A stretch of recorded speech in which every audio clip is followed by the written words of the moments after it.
So I'm like, all right, I'm in more pain than ever. I'm more disabled than ever now. What do I do? And the doctor goes, you need another spinal operation, mate. Are you sure, bro?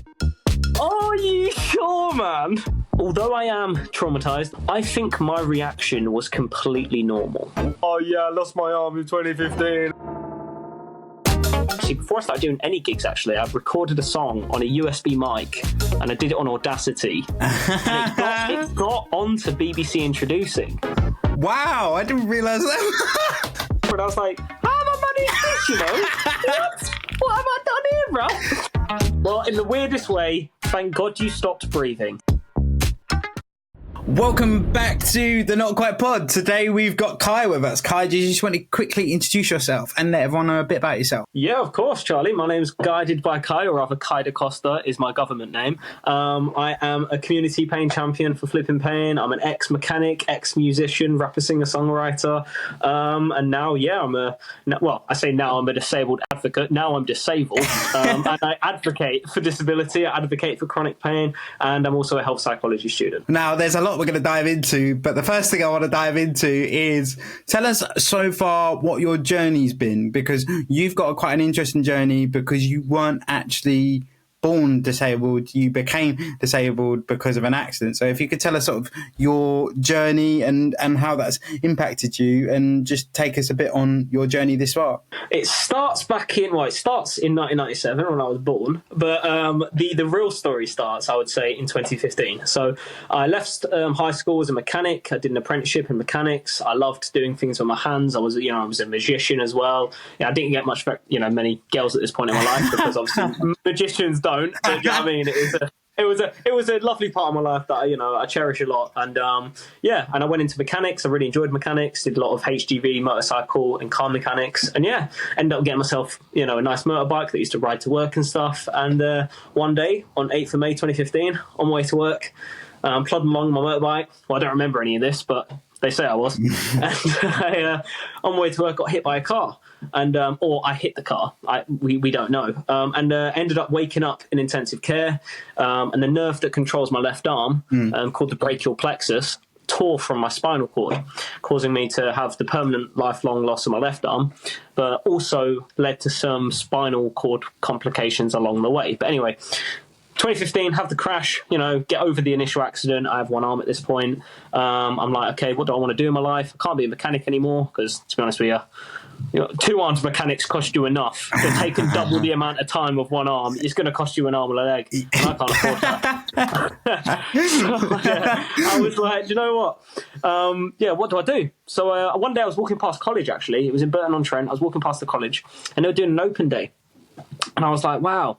Do you know what? I could go back into education, I never really liked education when I was at school, but I think that's because it was all Animal Farm, Mice and Men. Do you know what I mean? Which isn't bad, but it's like the stuff that it doesn't really pull you into, education, especially in this day and age. Like, we live in a technological time and everything like that. It was kind of, this is like old style education. So I went, do you know what? I'll pop in and see what courses they offer.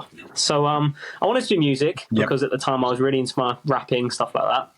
And I went in, and they obviously the Tory government's completely scrapped all music and arts and stuff like that. So it wasn't ideal, but they did offer a social science pathway. Yeah.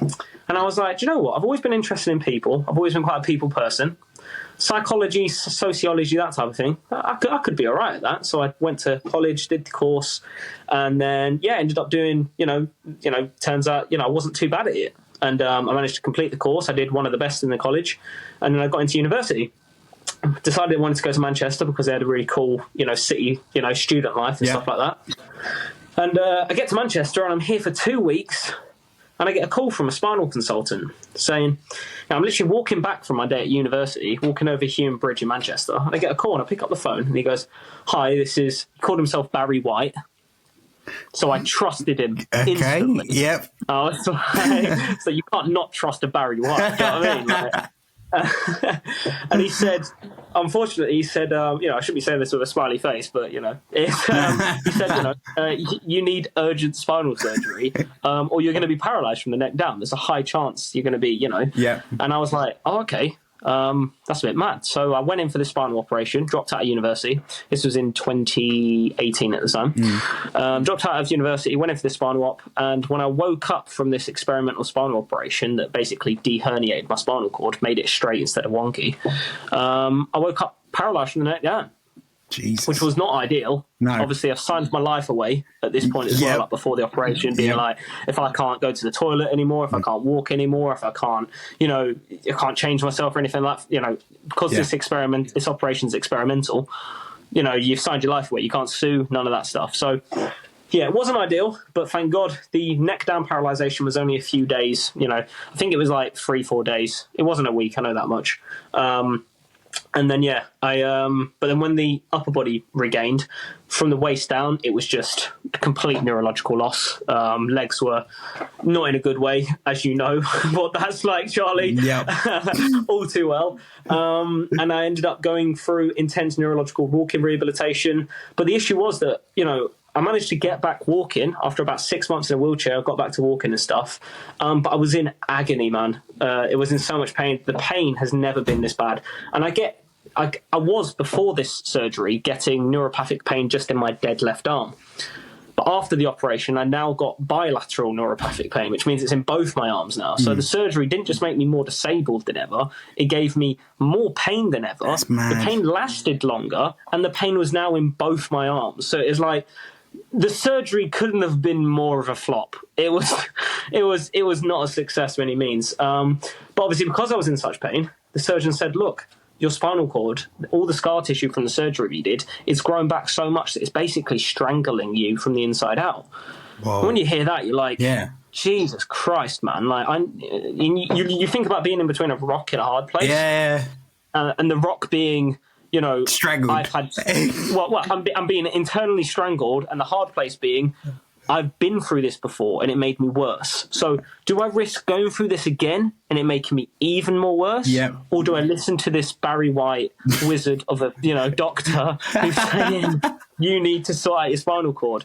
So obviously I knew nothing about pain science. I knew nothing about spinal cords or any physiology at this point in my life. So I was like, I'm going to trust this spinal surgeon. He's one of the best in the country. Of course I'm going to trust him. So I went in for this upper operation, and this was during lockdown. This was a couple of years later. This was 2020. It was December the 23rd. So just before Christmas, the day before Christmas Eve during lockdown, because it was the only time they had hospital beds during lockdown, because obviously hospitals were rammed. Yep.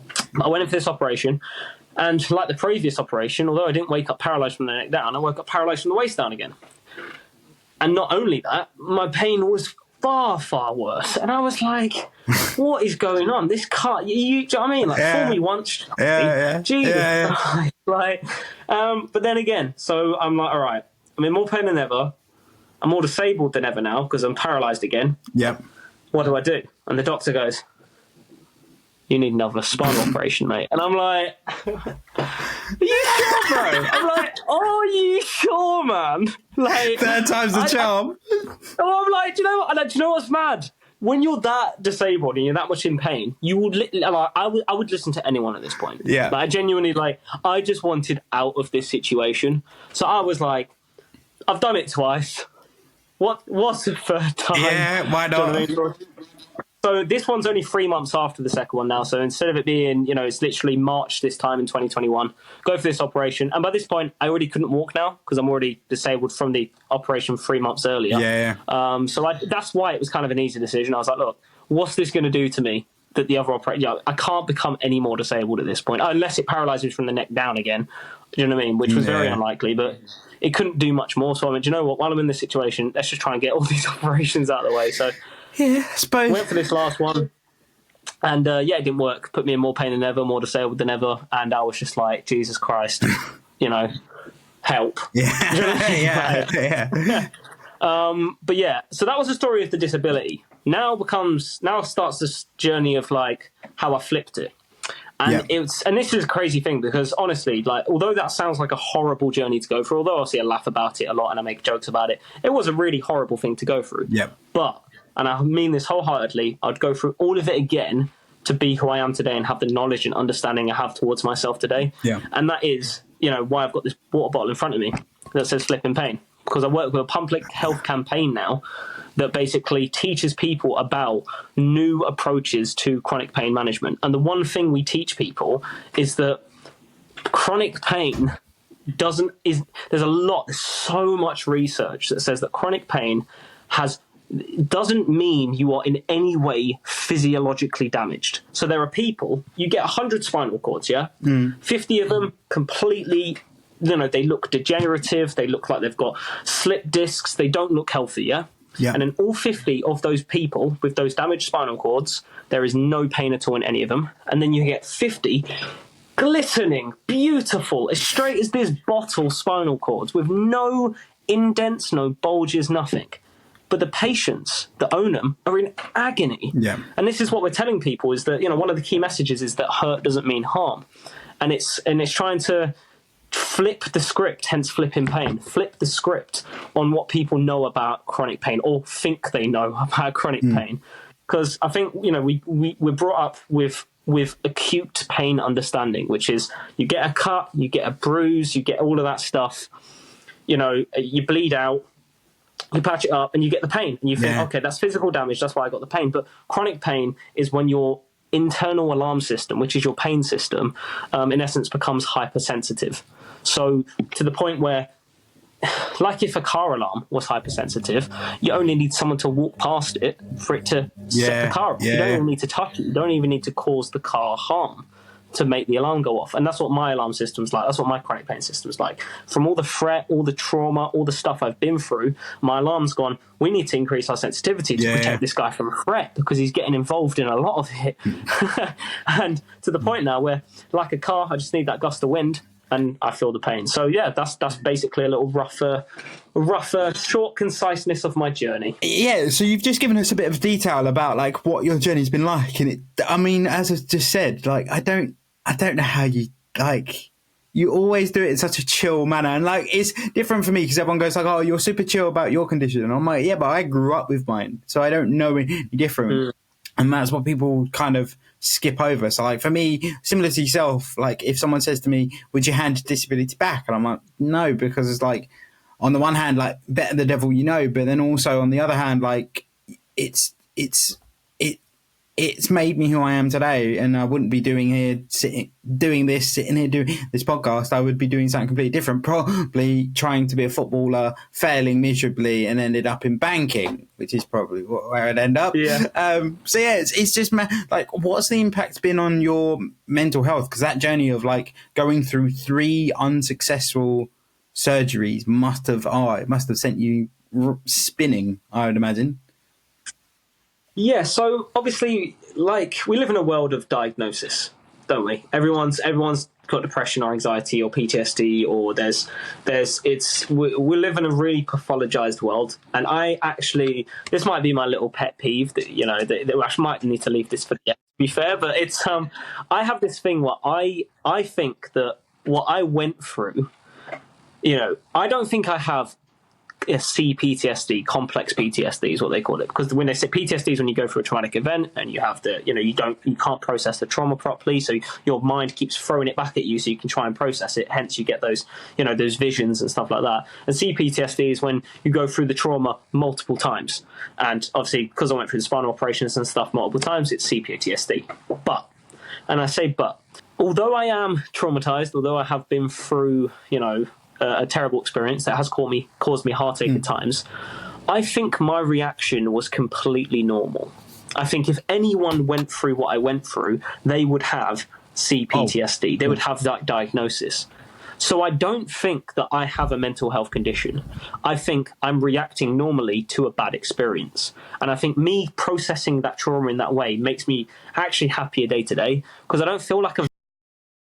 Yeah, I suppose, it's kind of accepting where you're at. You're kind of accepting that, this shitty thing happened and I'm going to feel shitty about it, but that doesn't make me any different of a person in terms of, it doesn't mean that I'm wrong for feeling this way. And I think that's probably an element of mental health that's quite different, is you often feel like, oh, I know I'm being over, like a common phrase you get from people that are struggling with anxieties, I know I'm being over dramatic. And it's like, no, you're just reacting to something that's happened to you. It's like I always relate it to, because people go, oh, I wouldn't be depressed if that happened to me. And I'm like, you got to remember that everyone's depression is relative to what they've experienced. Their pain threshold is only what they've experienced. So like they only know what pain they've been through. So like you've got a much higher requisite of pain than I probably would have had because of the journey you've been through. But that doesn't mean that my mental health state's any better than yours. It just, the situations are different. And it also means that your pain isn't any less severe or any less real, because your pain is your pain. And I think this is a thing with mental health. It's like people say to me, they're like, oh my God, I could never have dealt with the trauma the way you've dealt with it. It can never, I imagine you get this a lot as well. Like, oh my God, you deal with your disability well. I've got a story. I've got a fucking story. Do tell. So I can't say who it is because it's not really fair. But basically, I was at an event and some guy comes up to me and goes, so at an event, he like, I know of him, haven't met him before, know of him. And he comes up to me and goes, how are you so happy? And I'm like, bear in mind, never spoken to him before, never ever, not even like, yeah, I've never spoken to this guy before. And like, often, obviously, as anyone would, kind of was like taken aback, but I instantly realised that like he was asking it because he wasn't in a great place himself. And basically what had happened was his dad hadn't been very well and his dad had committed suicide and so on and so forth. But because of that, he then thought that anyone with a condition or difference is also in the same mind state. And the maddest thing about it all was like, so Gina was like over there, like doing something different. And I wandered back to the table where Gina was after I'd finished this conversation and kind of just went, you won't believe what just happened to me. And but then it's all down to, like, as you say, it's all relative. Like, it's all like, we get it all the time of like, oh, how are you so happy? Like, oh, I love the fact that you're just out doing stuff. Like, one I get all the time is like, I can't believe you're out having a beer with your mates. And I'm like, what am I meant to be doing? Yeah, I was going to say, do you want me at home crying? Yeah, like, I was just having a good time. Like, at the end of the day, like, I can feel, and obviously people are on different parts of their disability journeys and stuff. And I could feel completely depressed all the time. And some people are on that part of their journey. But at the end of the day, you get to a point where you're like, can't change it. So I just got to mind the pun, but roll with it. Like, nice. But like, yeah, it's mad. I mean, this conception that everyone with disabilities is just a sad fucker is mad. Like, obviously it's all different. Everyone's situations are different, but the judgment that it's like every disability being the same. It's the same mentality when it comes to mental health. It's like everyone who's got a disability should be sad, and everyone that has a mental health issue, their journey is the same. And it's like, no, it's all very individual. Very much so. I think obviously, going back to what you said earlier about, the difference between being born disabled and becoming disabled. I think obviously I grew up with, my dad is quite of a certain generation. He's the most, he's a very strong advocate for like anti-racism and stuff like that, because I think he was brought up in a generation during the 80s and stuff where that was a highlighted issue. But when he, I think the way he viewed disability, when I became disabled, I specifically remember saying to my dad, I'm disabled, and him going, you're not disabled, son, and I've just lost an arm. And I'm looking at my dad going, I'm like, what is disabled to you, Dad? Yeah. What is disabled to you? And I remember having this conversation with him. Can I guess? I reckon, did he go down the route of, but you can still talk, you can still do this, you can still do that? Yes, exactly. He went down the mental issues, like there's a neurological mental issue or stuff like a different form of disability, a mental disability. Yeah. Do you know what I mean? Like learning disabilities, that type of thing. And I think that's where. And I think it was, and to be honest with you, I had this thing because I remember when people first calling me disabled, I had this idea in my head, like, oh, I don't want to be disabled. Yeah. And I was like, but then I had to question to myself, why didn't I want to be disabled? And it's because I had my own my Yep. own bias and my Yeah, own internalized ableism. Yes, and I never knew I had this. I never knew it existed, and it was this weird thing of like, no, I realised you've never woken up a day in your life and felt disabled. I have never woken up a day in my life and felt disabled. It's only when we can't do certain things we feel disabled. But fast forward to me being able to do stuff with one arm. I look at people all the time, and I can do things with one arm they can never do because I've had to adapt and overcome stuff. Yeah, they're disabled to me because they're unable to do tasks that I can do. Yeah. So it's like, this is this weird thing. It's like disabled isn't a physical thing. It's not a mental thing. It's just when you get to a certain situation or a certain challenge that the majority can do and you can't. That's when that's the only time I've ever felt disabled. Well, that's where the theory of I mean, I've had a lot of conversations about that today, actually. The medical model versus social model comes in. I have a belief that there's a place for both, but that is the thing. The belief of the social model is it's society that's the most disabling factor. But do you want to know something that's even more wild? And someone pointed it out to me the other day, and I thought, I'm never going to stop doing it. Yeah. But you are 100% right. Is obviously me and you were very jokey about our conditions. That is in itself a part of internalized ableism. Yeah. Because we know that people are going to take the piss out of it, so we beat them to the punch by doing it ourselves. And that becomes our whole... I mean, I'm never going to change it because it's still hilarious and it's great. But, yeah, when someone said it, I was like, shit, you're right. Yeah, you are right.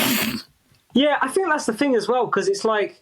But the thing is, like, I think I joke a lot about my disability and about my situation because it's like, what do you do otherwise? Yeah, Like, you just be serious all the time and be like, oh yeah, I lost my arm in 2015, and like I don't want to be that guy. Do you know what I mean? Like, I want to be able to be like, do you know what I mean? Like anyone that goes through a bad experience, at some point you are going to laugh at it. Yeah. You don't know when, you have no idea when, Yeah. and you get it. But at one point, you will look back at that horrendously devastating experience and go, well, it was a bit funny, like, do you know what I mean? So it's just, I think that's just human nature, isn't it? Like, I mean, the hilarious bit is like the whole thing of it just brings an element of comedy to it, but then also I can't imagine being really serious about it because I think then it's like it becomes this subject that you don't talk about. Like, don't ask him about what happened to his arm because it encourages that mentality of like the 4-year-old going, Mum, what happened to him? And they're like, don't do anything. It's like, dude, it's fine. Like, it's a bit different if you're like screaming cripple at me. That's a very different scenario. Yeah, that is slightly, that's slightly a bit different. That's just, discriminatory, some would say. Yeah, but like, it is interesting that we just find comedy in it. But then the worst thing is as well, I think 90% of disabled people who are at the point in their disability where they can make jokes about it, our sense of humour is dark as fuck. Oh, we have dark. Yeah, it's bad. Like, it's almost the point of like other disabled people, we get to a point where it's like, how dark can we go? And it becomes a competition. Yeah. Oh, I can go darker. Yeah, 100%. I even have this with my abled friends that have just been through like really bad mental health. Ones that have like been like, came really close to committing suicide or had a failed attempt or something. They tend to also have severely dark humour because it's like, because otherwise, how are you going to talk to someone about your suicide experience or about your encounter with, trying to take your own life and not just completely kill the vibe in any situation? So it's like, I guess that's what the whole mental health campaign and these disability campaigns are doing. They're trying to get us to the point where we can have these conversations and not feel like, oh my God, I'm scaring this person away. Yeah. This is exactly what that's all about. Yeah. Which is, it's literally like, because I actually happened to me the other day, like I was sending out a few emails and one of the team questioned about the name of the podcast. Like, thought it was like didn't want to be shown in the wrong light. And I said, the whole idea is to solve this problem, which is that you're now second guessing how you're presenting your disability or organisation with disability or whatever that might be, because you're worried about the preconception that someone else has. When actually, if we just talk about it in layman's terms, it makes the whole conversation completely different. Like, I'm not going to attack you for going, you come up to me and go, Charlie, so how do you go to the toilet? I'm not going to be like, whoa, how dare you ask me that? Because it's just a genuine curiosity. Like, you've never met anyone with my condition. So you're like, how do you get from there to there? And I'm like, oh, I just do this.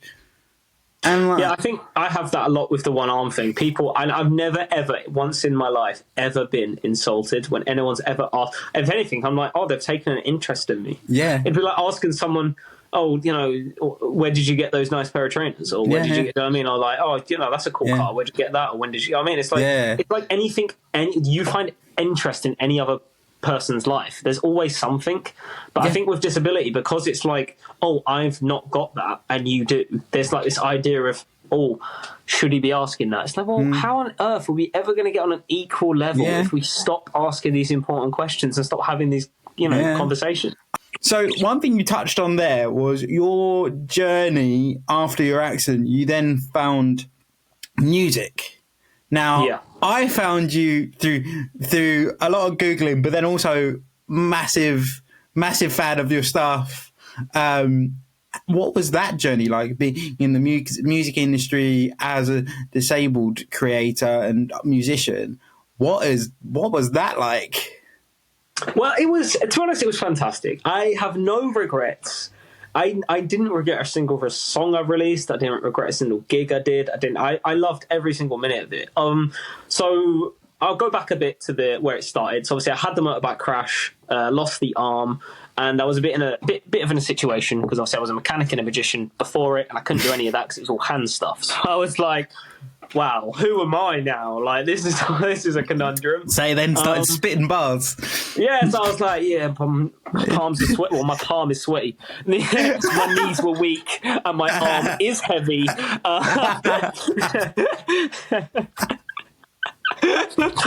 not gonna lie, completely spontaneous that, and I've never thought of that before, and it's made me very happy that I have. Perfect.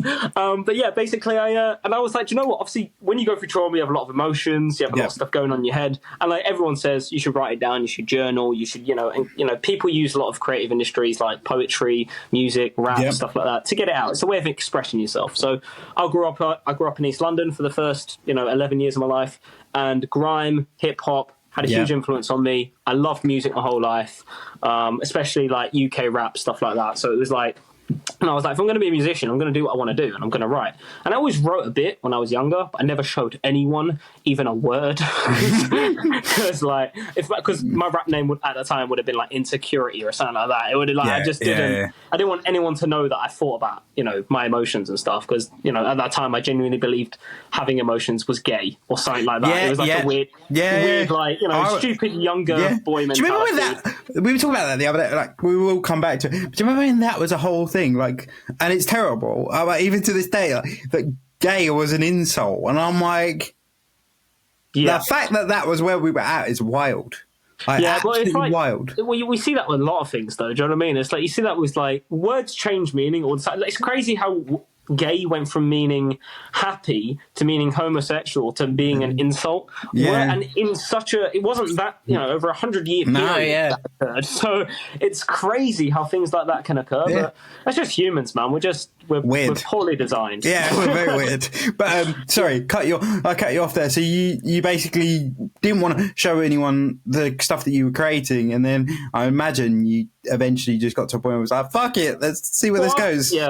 When you lose your arm and you're disabled and stuff like that, you stop caring about what other people think. And I think the beauty of my disability was that I cared so much about other people. When I had my crash, I stopped caring about other people and truly started caring for myself. And it was like a beautiful little shift. And I started really, writing my music, showing people. People were like, you should maybe start doing some stuff. And obviously the first music I released was terrible. It was so bad, Charlie. Oh my God, it was just terrible stuff. But slowly got more into it, started doing gigs, and then before I started doing any gigs, I recorded a song on a USB mic, and I did it on Audacity, and it got onto BBC Introducing. Wow, I didn't realise that. I got played in Stoke, Derby, I got played on a few different radio stations all over, and I was like, how have I managed this, what have I done here, bro? And it was a song called Emotionally Dyslexic. Yeah, and it did quite well, and And then I was like, do you know what? And then obviously when I went to Manchester, I'm in the big city now where there's actual music. When I got on BBC One Extra and stuff, that was BBC Introducing. That's when I was in the Midlands in a little village. Yeah. Like, so now I was in a city. I was like, wow, I can actually start doing gigs and stuff and going out and doing stuff. And I did. And I got known as GGK, Green Guy Kai. Started doing gigs all over, releasing songs, music videos. And it was popping. It was like, you know, it was good stuff. And then obviously I wrote, when I got told I needed to go for my second spinal operation, because I knew what the first one did to me, I was like, all right, I need to record some stuff, because if I end up in even 1% of how disabled I was before, I'm not going to be able to do anything for a very long time. So that's when I wrote and recorded and did the music video for Suicide Hope. Yep. Probably my most successful song, for sure. Yep. And I'm glad that I did, because obviously I went in for these operations and they mangled me. And obviously it was actually a month after I came out from the last spinal operation. It was in April of 2021 when I released Suicide Hope. And I released it while I couldn't walk or anything. But obviously in the music video I was walking and stuff like that, because I recorded it prior, because I knew what was going to happen. I literally knew I was going to be disabled. So I was like, I need to make sure I get this song and give it justice. But that after all that disability stuff, to be honest with you, with the music I was doing at the time, a lot of it, although some of it was more slow and melodic, a lot of it was high BPM, 140 grime. You have to bring energy. I mean, you're talking to a bit of a fanboy. I love some of your faster beat stuff. Like, or when I found you, I was like, yeah, this is more me. I love that, man. Yeah, I do appreciate that, man. But I must admit, when you said you were stopping, I was like, no, not a fan. Yeah. well, that's the thing. So, like, my music journey hasn't ended. By any means. My music journey has not ended. I will be releasing music soon. Green Guy Kai, GGK, he has come to an end. He has come to an end. And that's purely because, I work with a public health campaign. Yeah. I'm now trying to get myself into health. I want to become a doctor one day. I'm doing my master's at the moment in health psychology. I want to get a PhD. I want to get into these prestigious clinical worlds. And you can't do that as Green Guy Kai, unfortunately. That's fair. That's fair. Hence why I made the switch to guided by Kai. Because I wanted to, that's more my fitness, my, pain science, all that, the academic side to it. Yeah. So I wanted to help guide people on the journey, the way I've been guided to success and back to, good health and, back to employment, stuff like that. I want to help guide other people who are in similar situations. But yeah, the Green Guy Kai thing, the music and stuff like that, it was a nice way of just doing loads of different types of music, really sporadic. One week it would be emotionally indie type stuff. The other week it would be dirty grime or trap. It'd be, there wasn't any consistency. So it was like, now I know what music I want to make. And I love the upbeat stuff, but the music I really like is the more chilled, singer-songwriter more stuff. Spoken word, that sort of space. Well, that's the thing. After all that disability, after all that, surgeries and stuff like that, when I went back into music, I just couldn't bring the energy that I'd had before to my performances. So I was like, with spoken word, you can just sit there in front of a quiet audience and speak. There's no necessity to run around stage and jump up and bring energy. So it was more suited to my disability. So it's one of the reasons I made the swap. But now I'm working on my health now, and I'm working on my fitness, and I'm working on all that stuff. There's no doubt that at one point I can get back to doing live performances. I can bring the energy back and stuff like that. But yeah, as I say, that won't be as Green Guy Kai. That'll be and I'll tell you what the name will be now. It will just be as just Kai. Cool. I like that. And it'll be just, it'll be like a more mature, progressive bit of music, but it will be in line with all my other stuff. It'll be about me and my journey and stuff like that. But yeah, that's like far in the future when I'm a PhD and I can actually call myself a doctor. Unlike Dr. Dre, who's like with these falsified titles, I actually be there with a PhD. Like, it's Dr. Just Kai. Dr. Kai. Dr. Kai. There you go. Actually, no. Yeah, you should. That should just be that. You should do a rebrand and just do Dr. Kai. At one point, when I get a PhD, that'll be cool. I could be Master Kai soon, though. To be Master fair. When I Kai. Master Kai sounds pretty cool too. It sounds more like a sensei. It does, doesn't it? Like Master Kai. But so it was all the music was stemmed from what happened to you during your accident. Is that where I'm guessing a lot of the inspiration came from? Yeah, a lot of it, obviously, Suicide Hope, My Place, Emotionally Dyslexic. Either music comes from either breakups, Yeah. the standard stuff. But yeah, as I say, my stuff was a bit more tuned to my experiences, but they were all along the lines of overcoming, a bad trauma. Yeah. I think the interesting thing with Suicide Hope was I also think it was just very well timed. Yeah, like, I agree with that. You were, correct me if I'm wrong, it was like sort of prime lockdown. Everyone's a bit, the mental health's a little bit sketchy. And I feel like a lot of people could relate to the lyrics. And I think that's where, it really hit home for me. Because then I remember, because I listened to a bit of your stuff earlier in the week, sort of get my head in the game. And it's just very well timed. And then I think as well, a lot of the other stuff you released also related to people quite well. Because I think that's the sort of gauntlet of a good song, really, is just can people relate to it? Because if someone can't relate to it, then it doesn't hit. I mean, I'm probably telling you something. You're like, yeah, no shit, Charlie. Like, I suppose it's the same when you think of social content. So it works both ways. So then you went. You have to show your indifference while also making sure that you're not so indifferent no one can resonate with you. And I think it's a really hard, everyone on social media knows the struggle that, the game that we're playing. You're playing a game of popularity, but you're not trying to look like you're seeking popularity. That is social media in a nutshell. It's like, I want to be cool, but I don't want to let other people know that I want to be seen as cool. So I'm going to be cool in a way that's organically uncool so people follow me for being cool. I don't know if that made sense. No, 100%. 100%. It's a weird thing. It's a weird thing as well. Like, obviously you've been in the music space as a creator, and you're now in the space just generally as a creator. It's a weird thing because then you have this whole internalized thing of like, am I just a prick and want loads of attention? Like, or am I actually here to help people?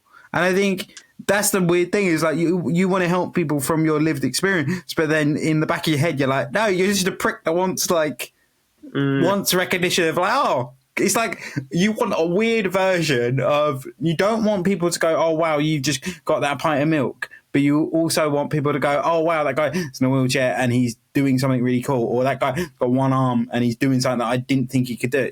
So it's a really weird complex, because like we don't want the whole, oh wow, you're out with friends having a beer, but we want the whole, oh wow, he's actually doing something cool that I didn't think someone with a disability would be able to do. So like, for me, say for example, like I'd love to get on stage and do public speaking and do bigger events, because it's like I've not seen someone with my mindset on stage doing that, because it's all very mindset coachy, very preachy, and that's not me. But then on the flip side of that, there's a gratification bit of it, like, oh, I want to do it because that'd be cool, because then people are coming to see me, and that's really cool. And it's like, it's really weird. Well, I think, as because now I'm doing public speaking and I'm doing these things in front of people, I've realised that I wanted to come across, I wanted people to see me as who I am. I wanted people to see me as the guy that has been through all this stuff and still smiles and still makes a joke and still does the gym and still goes to work and still does everything that everyone else would do. I wanted to be seen as that guy that's not just surviving, but I'm thriving. Yeah. But when I'm in front of a room of healthcare professionals, like, because obviously I talk to people about pain and stuff like that, I can be in front of a room of people who had lived experience or have chronic pain, and they're there for knowledge about, it's pain science and how they can psychosocially get past the pain. Or I'm in front of loads of healthcare professionals and they're looking for the same knowledge, but they're looking to give to their clients. Yeah. So the difference between the public speaking gigs is that when I go into that room with those healthcare professionals, I am not jokey. I am not funny. I am sincere, and I'm making sure they realise the real-world situation of what it is like to have one arm, go through paralysation, and be in pain every day. Because they need to know more than... And the people who live in pain all the time don't need me going up there and being like, I'm suffering every single day, because that's just going to bring them down. They want someone to show them hope and to show them light and to show them that you can get through this. But the thing I'm struggling with, and the thing I did struggle with anyway, I've got past it now, thank God, but it was going in front of that stage, and for the first 10 minutes, 20 minutes at least, making sure my suffering was heard. And I think that it's a really difficult thing to do sometimes, because I do want to turn it into a joke. I do want people to know that I'm all right. But sometimes you do need to have the pin drop, and you have to watch it in their face sink in, and then you can go, but it's not all doom and gloom. There is a way out of this, and we're about to tell you that way out right now with this, public health campaign and stuff like that. I think as well, it's that whole thing of, like you say, it's the knowing your audience. As I say, that conversation is very different when I'm doing my consultancy stuff as to when I'm doing some guys come up to me in a pub, ask me a question, and I've now got to educate them. And that's a very different conversation. It's about adapting to it. But I think the social media aspect of it, I think, is really interesting, because one thing I've had recently is the disabled creator space all just an echo chamber. So we're all, the example I always use is like, we're all screaming at each other that we all need ramps. And then I do worry that that's the situation we're in, because actually the people we need to educate are outside of that space. But then the people that watch our content are often people within the space. Yeah, that's a very good point, actually. And I think we get that a lot in like obviously I study psychology. And what I've realized is that most of the people doing psychological research, most of the participants are psychology students. Now, I know for a fact 95% of all the students that go and do psychology are doing it because they are messed up in their own way and they're trying to understand themselves more. And I know that for a fact because I ask them this all the time. They wouldn't go into psychology unless they had a personal interest in it. And normally people are interested in psychology because they've gone through their own suffering and they want to understand themselves. And I thought about this. I was like, if all the research has been carried out on participants that are mainly psychology students, there's going to be a huge skew towards the mentally ill because, which means that, all of our average scores in psychology are going to be based off of an average that is more likely to have mental health issues. So it's not really the average person. We're looking at, so I think a lot of the research, a lot of the data we're getting is just biased, and a lot of it is just carried. It's not actually representative of the general population. And I think that we've seen that everywhere, these echo chambers. It's one of the reasons I follow just as much right-wing politics as I do left-wing politics. It's like, and to be honest with you, I don't really... Well, yeah, I don't like left-wing politics. I don't like right-wing politics. I'm quite a centralist, to be honest with you. I like the debate. I like there to be the conversation. So I'm like, that's what I like, though. I like the conversation. But I think that the issue is when you're on the left and you're only following left-wing propaganda and you're only following left-wing ideology, or if you're on the right and you're only following, you are, like you're saying, in this echo chamber constantly, and it's like you're completely getting told what you want to hear and telling them what they want to hear, and no one's learning. No one's progressing. No one's making any traction. And I think that's the issue, isn't it? It's kind of like, how do we, as disabled content creators, how do we not label ourselves as disabled content creators? Because it's weird. Because once we do that, we put ourselves in a situation where the people who we need to reach aren't being reached. 100%. I think it's a really interesting thing to try and navigate, because also you don't want to pull away from your disability identity while people are going to go, oh, but disability is not my identity. I'm not saying that, but it's a massive part of your life. It's a massive part of your life that you are very well versed in, very well educated on, and very well equipped to speak on. So why not use that? But then it's getting the audience that actually needs to hear that, rather than Darren, who's already in a wheelchair, already knows the shit you're going on about. He doesn't need to know. If anything, you're just going to make him feel worse, because it's like, I know, why are you shouting at me?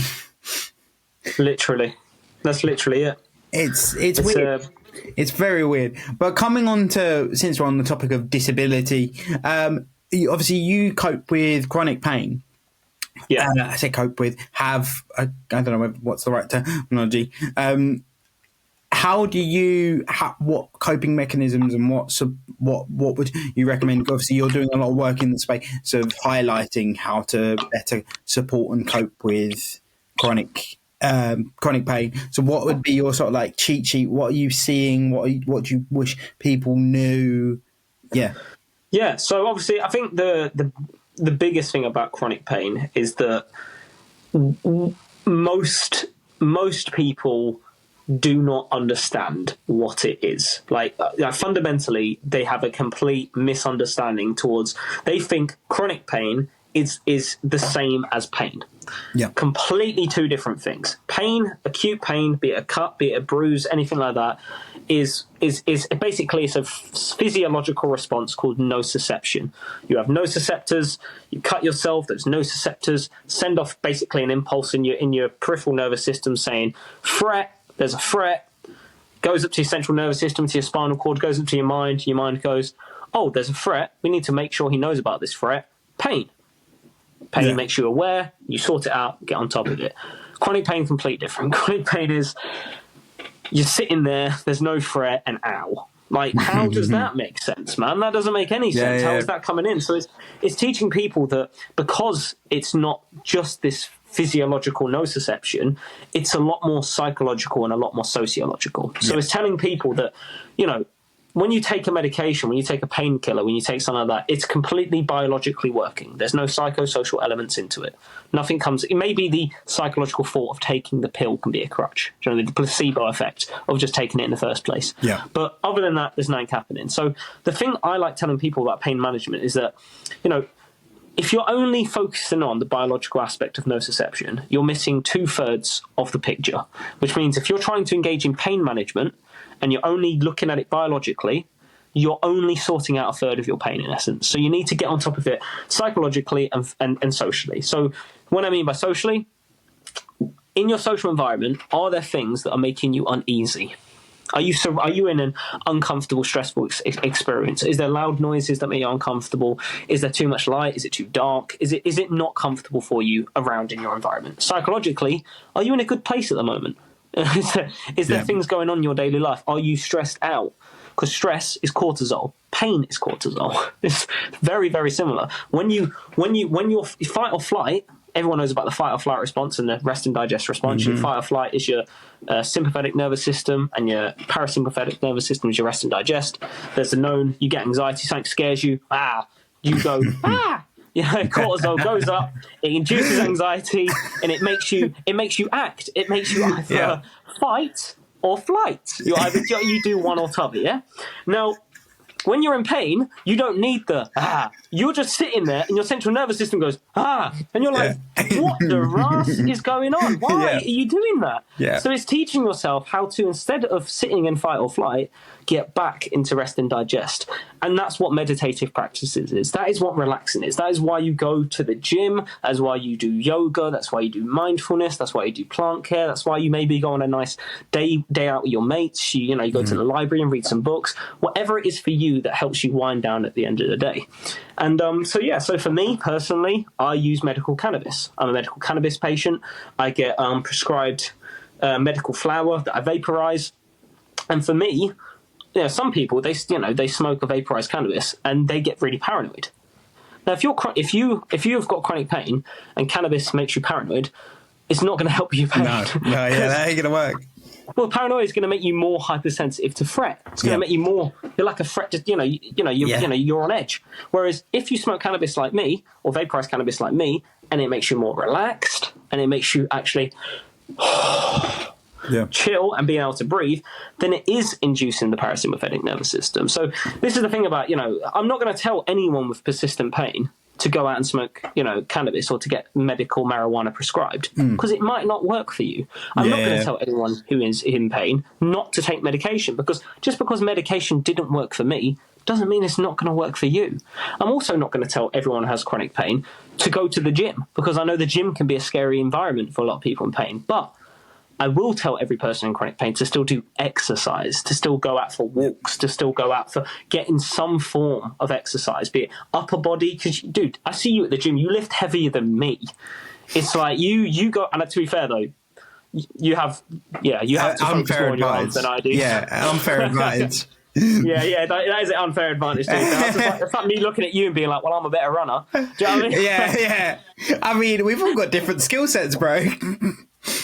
Yeah, but when I saw you lifting those 20, I was like, bro, you go, because obviously is your upper body, like the muscles in your upper body must be affected as well, surely? No, so this is the weird thing. So my upper body, as far as I know, isn't affected in terms of like I have some finer manipulation issues, as you can see from my weird hand movements. But in terms of like strength, my upper body reacts completely well. What you'd know as normal to the strain and the pressures of strength training and any sort Yeah, of cardiovascular, but anything like training legs, as much as everyone goes, do you train legs? Yes, I do. yeah, It's the growth isn't there. So like the craziest thing is my weights can go up massively, but I will see very, very minimal difference in my leg definition or size, which is yeah, even I haven't sat and researched it because I kind of was like, it is what it is. yeah. But even I sit there and go, it doesn't make sense. Like if you use me and Gina, for example, like Gina's got very strong legs. But Yeah. the weirdest thing is if you put us both on a leg extension, I can lift heavier than she can. What? How? It's so strange. Obviously, there's an argument of like the different seating position because of what I have to get into is different, so I have different leverage. Yeah. So there is an element of that. But like we did a test a couple months back, I got up to like I think it was 118, and Gina got to the 80s and couldn't. That's remarkable. That is so cool. That's really interesting. But it doesn't make sense. Now, people, don't get me wrong, like, people would go, yeah, your form was shit. Like, fair enough, like, my form might have been shit, but, like... Yeah, let him be, man. It still doesn't make sense. Like, it's still... I mean, we've gone on a very weird tangent, but, it doesn't make sense. It's like, in terms of how it affects me, like, I say, my upper body grows... Well, completely normal. If anything, like everyone says when I was growing up, like I had pecs from the age of like 11. Yeah. But it was just because my body had a different reaction. Like one thing, maybe a bit TMI, but one thing that people do find really interesting is because of the strength that I had, I hit puberty a lot earlier. Oh, okay. So, because I think when I asked doctors about it, they were like, yeah, it's because like your muscle mass doesn't reflect the age that you are. So your brain, your body's like being like, hang on, we're further along than we thought we were. When actually I wasn't. It's strange. It's proper strange. I mean, then you add into the mix that I had the spinal surgery at the age of 12.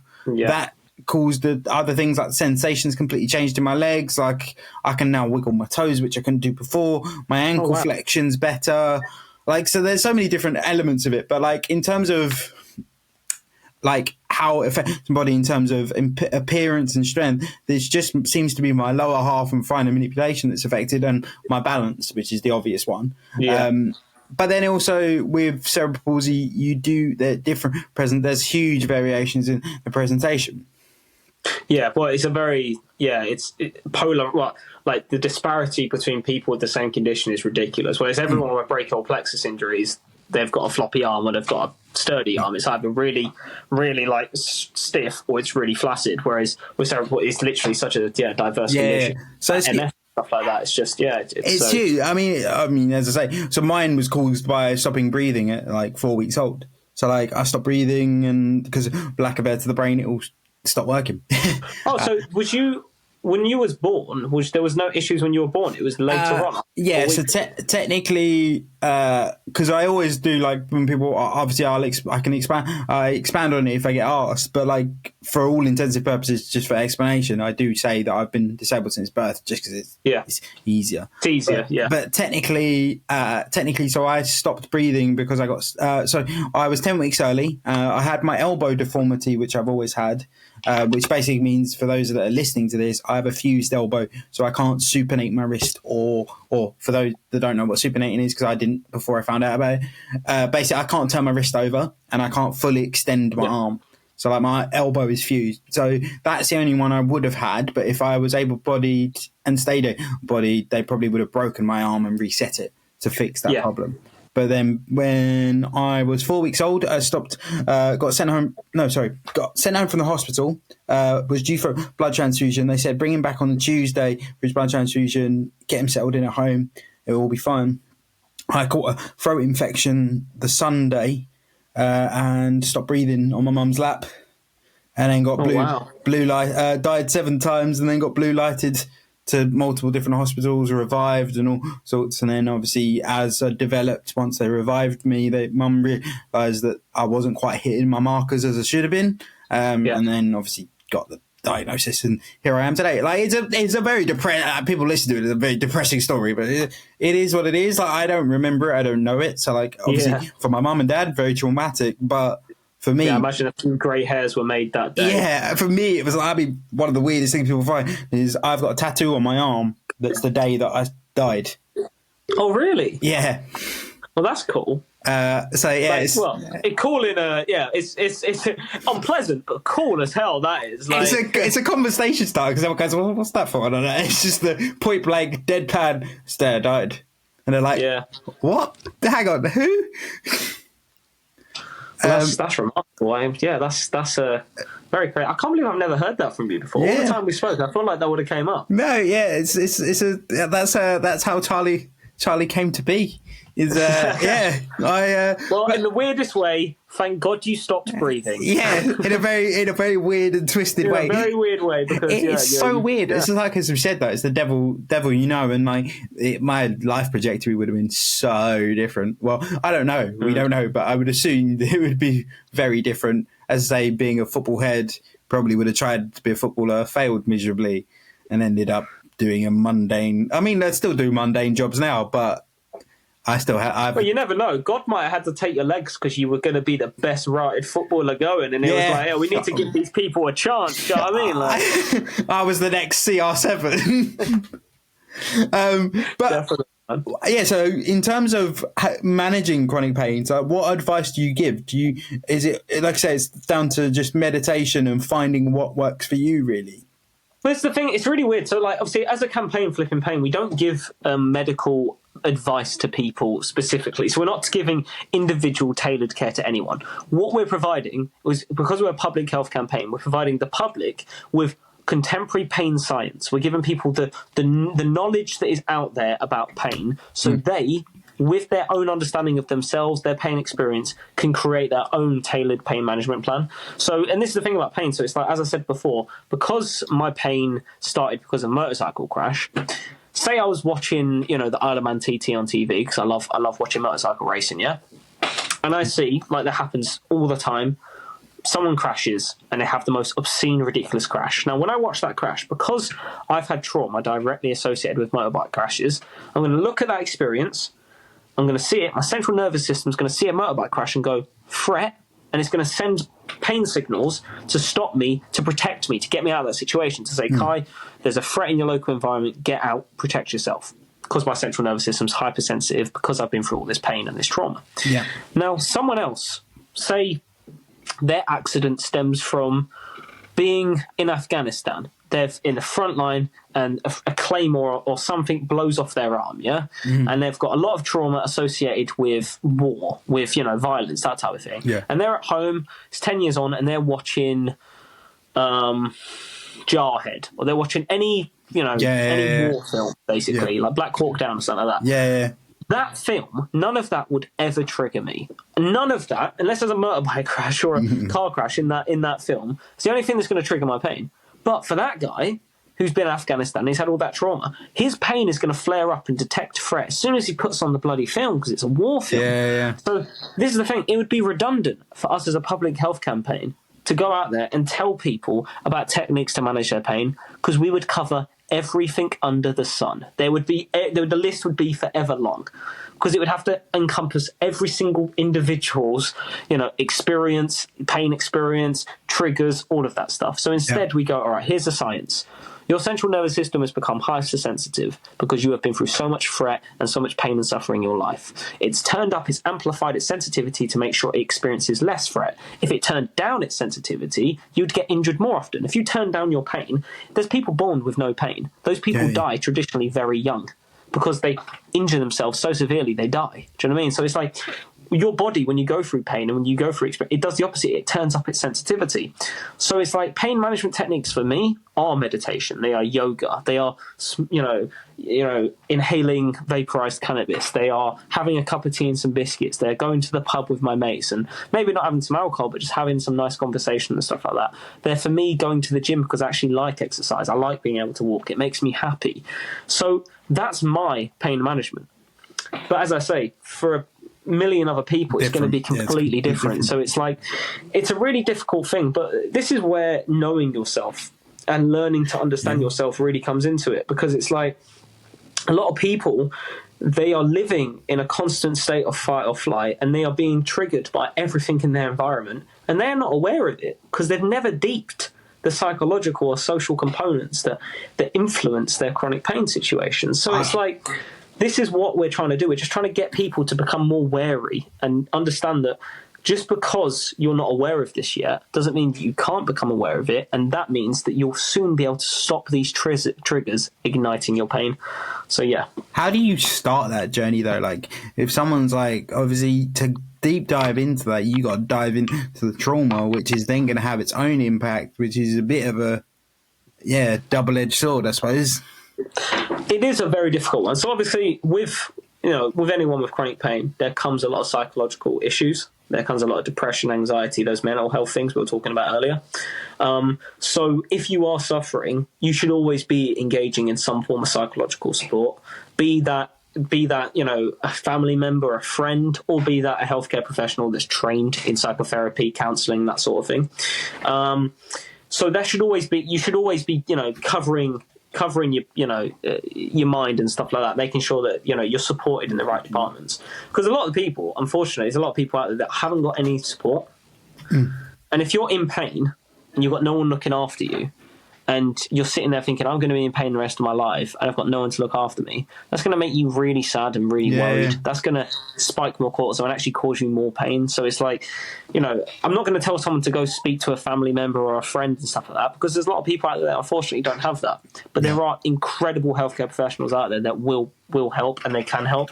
So I think the start of the journey is first I don't want to sound patronizing when I say this, but it's taking responsibility that this is your pain, which was something really difficult for me, because I really wanted it to be the surgeon's fault. I really wanted it to be the guy driving the car's fault. I really wanted it to be their stuff that they had to deal with, because I didn't want this pain, which to me meant I shouldn't have to deal with it.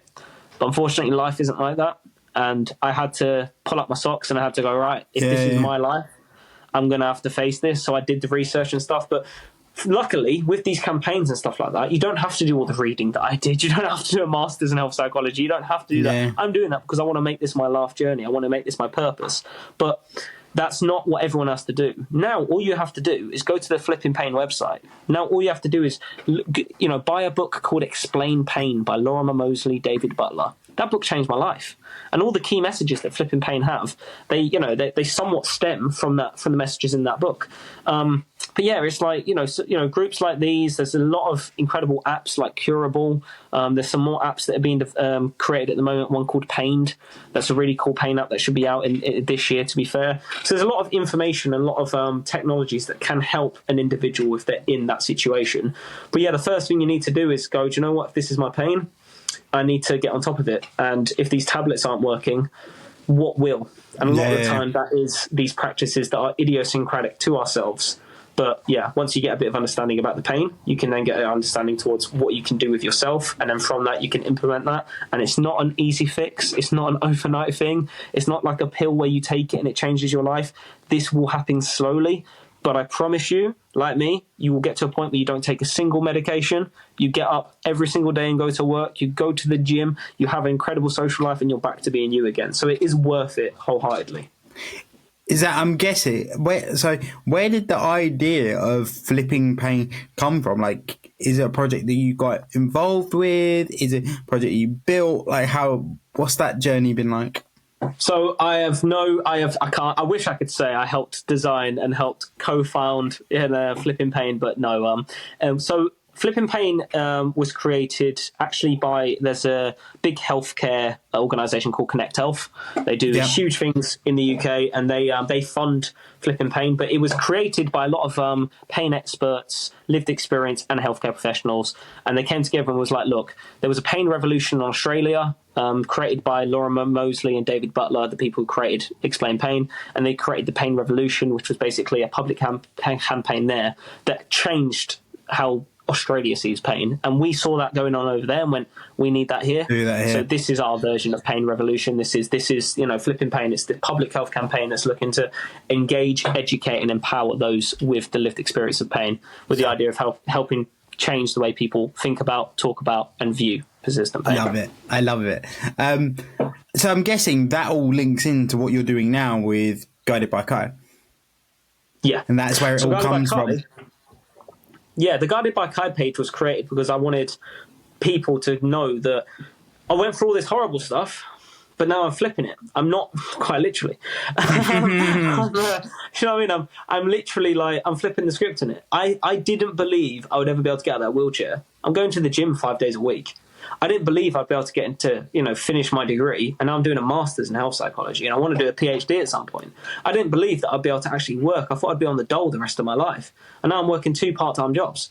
One of them is a dream job of being a public speaker, and the other one I'm working at a really prestigious physiotherapy clinic, the Manchester Movement Unit, where I'm working with incredible healthcare professionals, lecturers and stuff like that, and I'm seeing people become more pain-free every single day.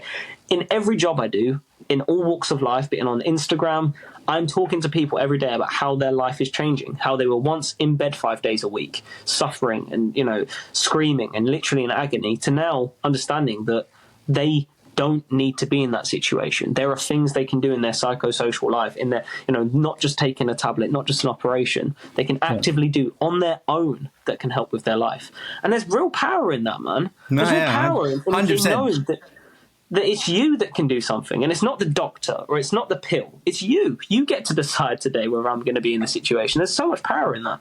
100%. I mean, the amount of times I've been told to stretch, do yoga and all that, and I know that's all within my control, and I do wish I utilize that more, but I think it's so people don't realize the importance of, as they taking control, doing what you can do and doing more of like the holistical health side of things before going down the medicated and more, I don't know, scientific, not scientific, it's the wrong word, but like, yeah, it's going down that like, oh, this will fix all your problems, the magic pill mentality. It's like, yeah, it comes back to what we said earlier of the whole thing of, would you hand your disability back? The amount of times I've been asked the question, if someone gave you a magic pill. Yeah. People need to get away from that mentality. And I'm just as guilty. Fuck me. Like the amount of like, and not in a bad way, but the amount like paracetamol and ibuprofen I go through is ridiculous. But yeah, it's mad, and it's really nice to see that someone's taking a different approach. But then also, I think from a holistical sense, I'm not involved in the space and haven't done too much research into it. But it's also nice to see someone who's also young doing it. Because I think when you think holistical health, you think of the older generation, or it's some hippie in the stereotype is some hippie in the corner. Yeah, and like, well, I might fit into that slightly. Yeah, I didn't want to say anything, but Well, that's the thing. Like, I think the perks of me being at Flippin Pain is that most chronic pain sufferers, or rather people with lived experience of chronic pain, I don't want to say they suffer because they don't necessarily suffer, but those who have lived experience of pain are traditionally older women. So being on the campaign as a younger man, it's nice to be able to be there as a person that can say, look, although this isn't the majority of those in pain, there's someone out there who's like me, who doesn't see representation, who doesn't 100%. see, you know what I mean? So it's nice that I can do that and be like, look, and it's also nice because I think that, it's, as they say, it's, people never think that when they see me in the street that I'm suffering in pain. I think that's the thing, because it's a silent disability. It's not a non-visible disability. Yeah. It's it's shied away from a lot more, and it's it's kind of like, whereas your disability people can see, my mobility issues and my dead arm people can see, so it's a lot more easy to be like to get compassion towards that type of thing and to get empathy towards that type of thing. But with chronic pain, because there's nothing going on, like so many people I know with endometriosis suffering constantly, and people just think they're having a bad period. And it's like, these people are in agony. Their stomach is literally, it feels like they're getting punched and stabbed in the stomach repeatedly all throughout the day. And they're getting shown no compassion because they look like a young woman and they look healthy and it's crazy to me that because it's not on show like our disabilities are, that they get less, recognition for it. It's mad. One thing I did want to touch on, and it kept jumping out of my head, was obviously you have chronic pain, and then because my brain went chronic pain plus DOMS from the gym, not the one. So how does that dynamic all work of like your traditional pain? And I know you've explained obviously they're very different. Yeah. Then obviously those two combining, woof, I couldn't figure. I'm not even going to try and.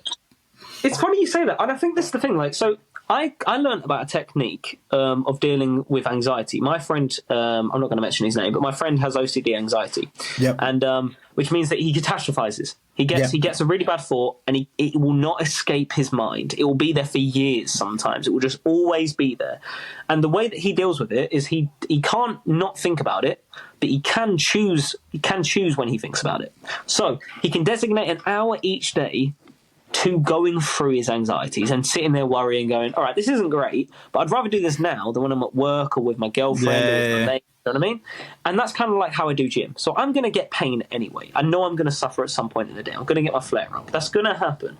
But if I go to the gym at the end of the day, every day for 5 weeks, my circadian rhythm picks up when my cortisol is spiking, when I'm getting that spike in stress.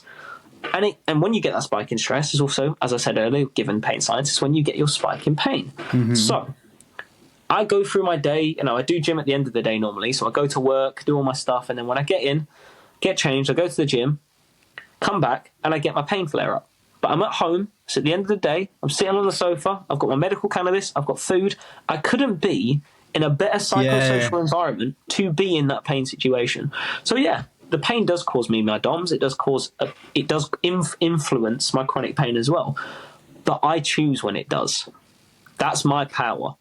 My power is I get to choose when I'm in pain now. Whereas before, I never had that. That is, I've never even thought about that. I've never even thought about controlling when the light. But then I suppose it's what I always go on about when I think of physical adaptations that you need to make to your day-to-day life as a wheelchair user. So I get really frustrated with people that they'll almost do Einstein's law of do the same thing and expect a different result. So my belief system is control your outcome as much as you can. So yes, I know that some train stations aren't accessible, but I know which ones are. So I'm going to travel to those train stations. I could get wrapped up in complaining about how accessible train stations are, which I do, but on the day-to-day where I need to just get into London, it's not there. It's not it's just one of them. I've got to do the job that I need to do. I'm not going to sit there and on the train, oh, fuck's sake, fucking local station's not accessible. Why the fuck am I here? It's pointless. But then, I say, that's when I get really frustrated with some disabled people when they go and do something. They know it's going to go wrong, but they do it anyway. And then all of a sudden it's someone else's fault that it's gone wrong. And I'm like, no, that's you. That's all you. Yeah, well, this is where responsibility is a two people game. Do you know what I mean? There's a responsibility always on both parties. And there's a responsibility on this country to make sure it's as accessible as possible. But there's also a responsibility upon the disabled person to check to see if the place is accessible. And I think this is the thing. Unfortunately, you get caught up in this whole circle of but this should be accessible. Yes, I understand that, Karen, but it's not. And unfortunately, it's not going to happen tomorrow. So I've just got to deal with this shit. And we live in a country, Charlie, where we can go to any gig and we can get a carer come with us now. All of these new venues are being built with lifts. All of them are being built with accessible ramps and stuff like that. So it is happening. The change that we are preaching is happening. But we're not gods. We can't click our fingers and it occurs. Do you know what I mean? We need this thing like everything in life. It takes time, and it will at some point get to a level where we're not, as disabled people, restricted in our ability to go places. Yeah. But And I think we're just blessed that we live in England, man. Because when you go abroad, you really realise that, damn, we've done well in this country for disabled people. We really have. We do a lot. We do a lot well. There are people that this is the thing. There's no perfect pill. Like I got asked the other day. Like I've done a lot of research on the recruitment process for disabled people within Germany. Now that process is probably has elements that are better than here, but then it's like swings and roundabouts. Like there's certain things that aren't as better than here, and you're never going to get the perfect situation. You just got to go with what you got. Like it's like whenever I post about like, oh, this train station in Spain was really accessible, they're like, oh, well, that's not what my local station is like. And I'm in terms of someone else from Spain going, this area of Spain isn't as accessible, and I'm like, that's the same in the UK of like. Some stations are and some stations aren't, and it's Well, I was shocked when I went to the Tube. To be fair, when I last went to London, because the Tube is just it's a minefield. Minefield, it is, isn't a it? minefield of which ones yes, which ones no. Then it's like, does that lift work? Although all the main stations in London, I'm a big fan of the Lizzie line. As long as you're on one of the main stations, big fanboy of being able to roll on and off a train or. It's like my kryptonite. I'm like, oh, this is just easy. Emphasis on the crypt. Yeah, emphasis on the crypt. It's more just not having to rely on Daryl to pull my ramp. It's just, or the amount of times, I mean, we do this tangent all the time, podcast, the amount of times, like, I've got to a station late or been sent to the wrong platform, they're like, you can't get on this train. And I'm like, the train is literally right there. You have a foot. Put your foot on the door and then get the route. It's not rocket science. Literally, yeah. I don't get it. I really don't get it. But I'm very conscious of the time, so I want to hit you with the last question, which is, what is one piece of politically correctness that you really strongly agree with or disagree with? Doesn't have to be disability related. This is a difficult one, I think. I think my one is what I said earlier. I think that I don't like that we live in a country, or in a world rather, where everything is a condition, where no one is like, I feel like everyone now is, you don't get people who are depressed anymore. Everyone's got depression. You don't get anyone who is experiencing anxiety. You get someone who has anxiety. And I feel like we've created a world where we have over-pathologized stuff, and everyone, like, to the point now where there's so many like sub-conditions of a condition to make sure we can fit everyone into this condition. It's like, well, does everyone need to fit into it? Can we not just be people that are anxious sometimes and are depressed? I think we've created a world where people, once you experience negative emotion now, it's because it's like we're not meant to experience it. It's a normal part of life. We're meant to be sad. It's when it becomes chronic sadness, when you've got depression. It's when it becomes chronic anxiety, is when you've got anxiety disorder. And I would say that's my pet peeve, man. I think people need to realise that we're allowed our down days. Yeah, 100%. I think you are right. Like, we don't use... We often go, oh, that person's got depression, when actually they're just going through, they may just be going through a depressive state. So like at this moment in time, they are depressed. Yeah. Or they've got a normal reaction to a really bad event. Yeah. Like I did. It's like your mum's just died. Of course you're going to be depressed. Like, duh. Literally. and that's the thing. It's like, I don't like that we've created a world, because I think people then, they're feeling more uncomfortable about the fact that they're not feeling comfortable. And it's like, we need people to realise that if you can become comfortable with the uncomfortable, you are superhuman, man. You are like, that's what I've done with my pain. I've gotten to a point now where I go through my pain and I'm comfortable with it. Yeah, because you know what you're doing.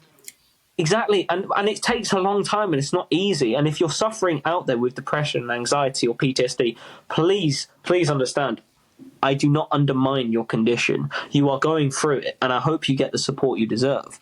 But I think in a world where everything is turned into an over-pathologized condition, we take the person away from it. We take the person away from having the power to go, actually, no, this is just a bad thing I went through, and I can get over this. Because that power, that internal power that you have in yourself, once you find it after going through all that stuff, you feel like you can take on the world, man. 100%, like 100%. What?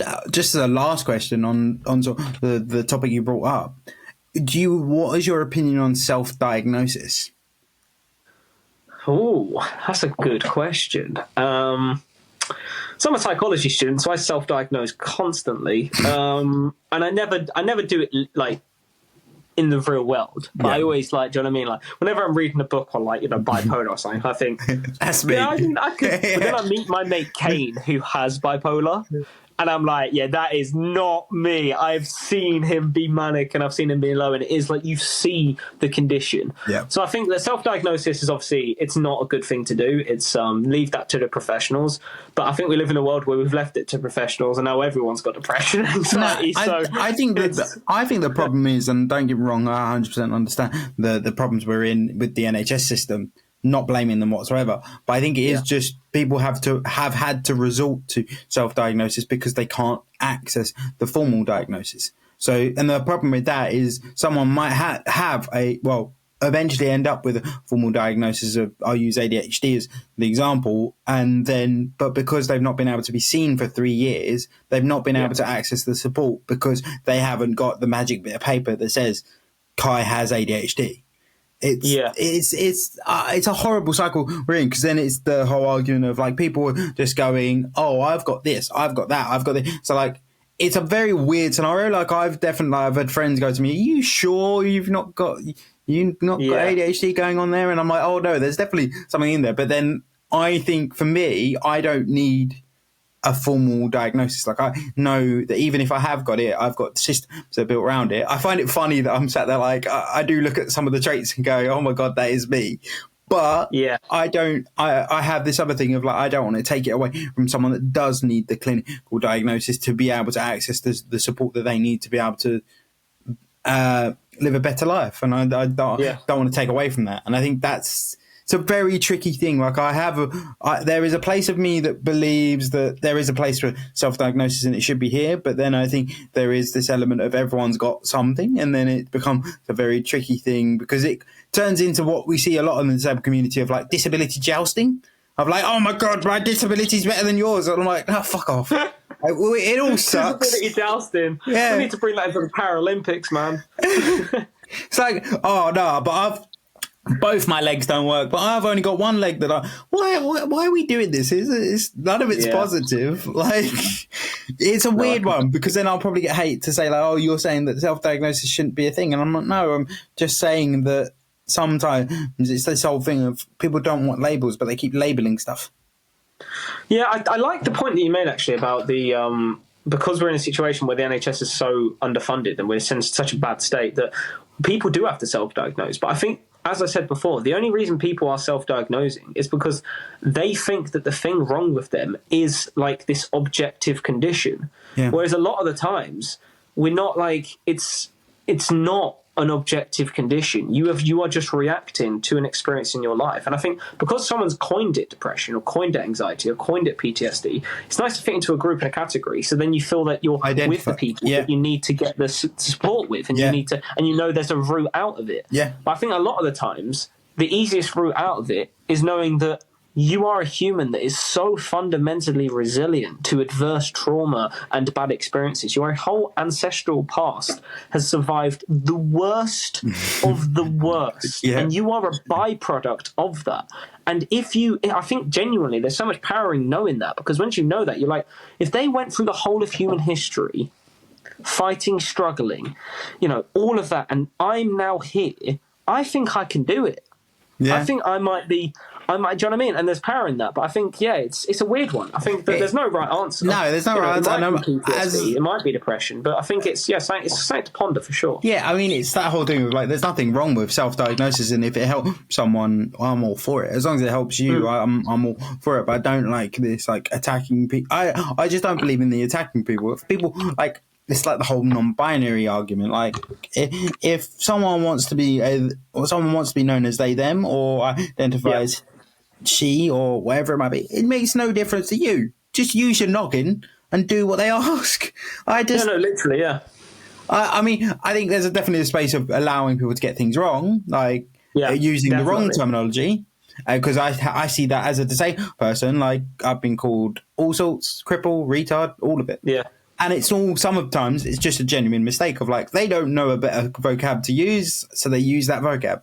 And And that's the tricky thing. I think, I mean, we're going to end up in a very big rabbit hole if we start. This is a whole new podcast. The next conversation, a whole new podcast. But yeah, I do think people just need to chill out and allow people to do what they want to do. But then I do think your point is valid of people needing to always be labelled as something, even though they might just be experiencing something within that time. So they might be depressed because of a scenario that's happened, rather than they are clinically depressed and they're depressed all the time, for want of a better word. You very rarely find anyone's depressed due to a chemical imbalance. Now, there are people that experience that, where there is a chemical and they are just fluctuating massively, but it's very rarely you find that. Traditionally, negative mental health stems from negative life experience. Yeah. And if you've had a negative life experience, you will experience negative mental health. But the purpose of experiencing negative mental health is that you are more resilient to experiencing negative mental health in the future, which means the more you experience it, the more resilient you become, which means you can go through adversity and you can still smile. So it's like there's ups and downs to all of it. You know what I mean? 100%. And I think it's that whole thing of just accepting where you're at. And I would say if you do feel like you need help, then go for it. But I think, as you say, I think there might be a space to do some background stuff, because I think, if people learn to cope with stuff, I'm not saying learn to cope with your depression. What I'm saying is learn coping mechanisms that help with your depression. That's because it's going to get, as you said, it's going to give you the power to go, right, I know how to roughly fix this, so let me go and try. And that's where we need to be. But I'm going on a very big tangent, and I just want to finish off and say thank you so much for coming on. And as a last thing, where the hell can people find you and the stuff that you're working on? So you can find me on YouTube at the Guided By series, where I'll be soon creating my own podcast and getting beautiful people like Charlie and all wonderful people on to talk about the ways they can guide people through different life experience. You can find me on Instagram at Guided By Kai. You can find me on TikTok at Guided By Kai. You can find me on Twitter at Guided By Kai. And I have been Guided By Kai. Thank you, Charlie.